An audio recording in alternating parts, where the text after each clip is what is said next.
The Supreme Court has reserved its decision on the bail plea of former West Bengal Education Minister and current MLA Parth Chatterjee, accused in a money laundering case connected to the state's money for job scam.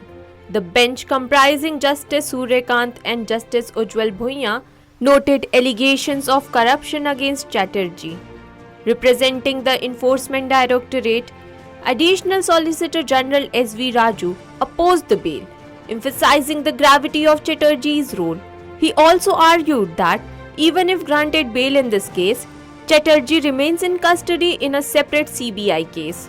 In response, Senior Advocate Mukul Rastogi, appearing for Chatterjee, contended that the circumstances differ from those of other accused, all of whom have been granted bail. Justice Suryakant pointed out that Chatterjee's position as a minister distinguished him from others. When Rastogi argued that no recoveries had been made directly from Chatterjee, Justice Suryakant retorted sharply, stating that ministers obviously would not possess money directly.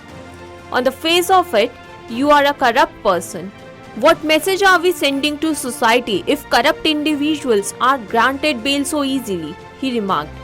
Earlier, the Calcutta High Court had rejected Chatterjee's bail plea after the ED seized movable and immovable assets worth Rs 54.88 crore from the properties linked to him. Yesterday, the Muslim side filed a petition in the Special Fast Track Court of Badaun, contesting the Hindu side's claim in the ongoing Badaun Shahi Mosque and Neelkant Mahadev Temple dispute. The mosque committee argued that the Hindu side suit, which seeks permission to worship at the mosque by asserting it was originally the Neelkant Mahadev Temple, is barred under the Places of Worship Act 1991. Additionally, they maintained that the property is registered as Waqf property. In its petition, the mosque committee challenged the maintainability of the suit filed by former Hindu Mahasabha convener Mukesh Patel. The Hindu side claims that the Shamshi Masjid was built on the ruins of the Neelkant Mahadev temple, allegedly destroyed by the Mughals. They further allege that idols of Lord Neelkant Mahadev were installed on the site and that temple stones were reused in the mosque construction. Masjid Committee Counsel Anwar Alam countered that the plaintiffs have never occupied the property and highlighted that the mosque has been in existence for over 8 centuries with uninterrupted religious activities. The mosque committee reiterated that the plaintiffs lack legal standing and that the suit violates the Place of Worship Act. The next hearing is scheduled for December 10th. A Sanatani Sabha is set to take place in Kolkata on Thursday, December 5th, at Rani Rasmoni Avenue to protest against the rising atrocities on minority Hindus in Bangladesh. The event, organized by the Hindu group Khola Hawa, received conditional approval from the Calcutta High Court yesterday.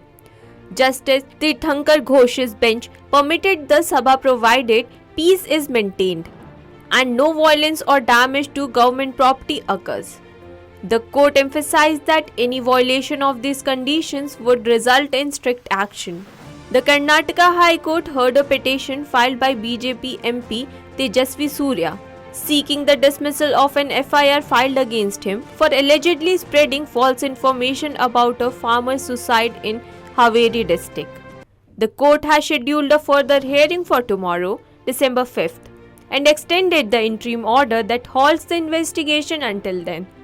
Previously, on November 16th, the court had issued an interim stay on the investigation regarding a social media post that allegedly aimed to provoke discord between two communities by connecting a 2022 farmers' suicide to the Waqf land dispute.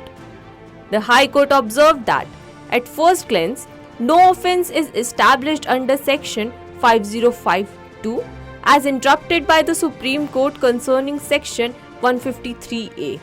The Kerala High Court heard petitions aimed at preventing cruelty to captive elephants during temple festivals.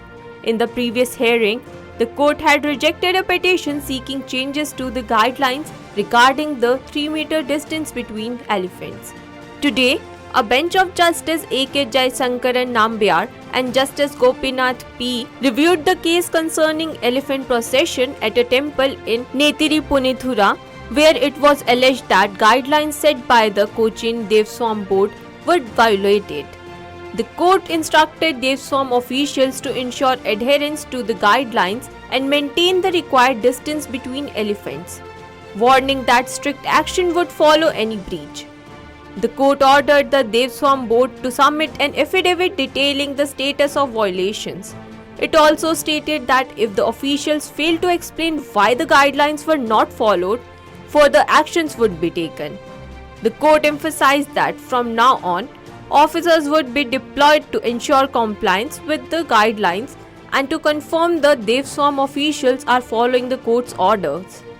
It also expressed concern of the elephants' well-being, urging that the necessary diet, rest and care be provided during the various temple festivals for which the district committees granted permits. Watch our special programs and share the videos to stay updated with the daily court proceedings.